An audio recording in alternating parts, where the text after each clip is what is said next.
వీరేశం గారు.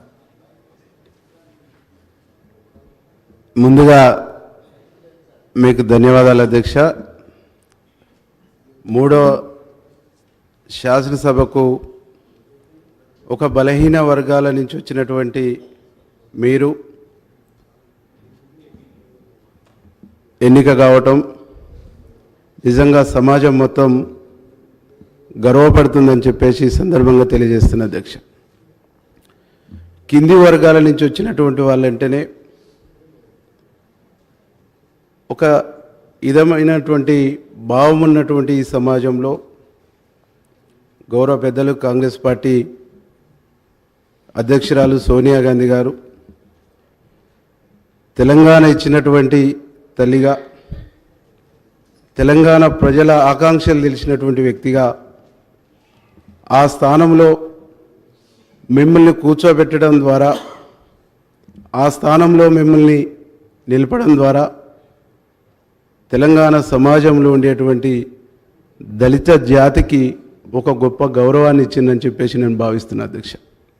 గౌరవ ముఖ్యమంత్రి గారు మీ ఎంపిక పట్ల, మిమ్మల్ని ఎంపిక చేసినటువంటి విధానం, మీరు 1964లో జన్మించి అనేక కష్టాల్లో, అనేక బాధల్లో నుంచి ఎదిగినటువంటి వ్యక్తిగా, విద్యార్థి దశలో, విభజన దశలో మీరు సమాజాన్ని పరిపరి విధాలుగా చూసినటువంటి వ్యక్తిగా, పెద్దలు వెంకటస్వామి గారితో మీకున్న సాన్నిహిత్యం, వారి యొక్క అనుభవం కూడా మీరు చూసినటువంటి వ్యక్తిగా మీకు ఆ స్థానం ఇవ్వటమే సమాజానికి మేలు జరుగుద్ది.